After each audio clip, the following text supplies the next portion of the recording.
In this video, we will learn how to add a selling gallery to your website.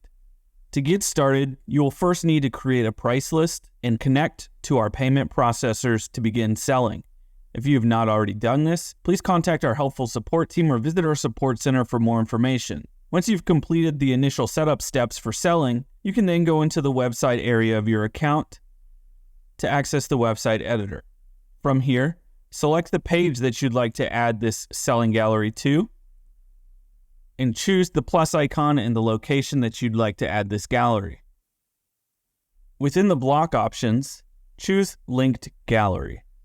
From here, you can choose the gallery that you're wanting to add and click Continue. This will add the full gallery to this page along with the shop option in the top right-hand corner above the images. Once you've added this to your website, be sure to click on the Publish icon and choose Publish Site so that visitors to your website can now purchase from this added gallery.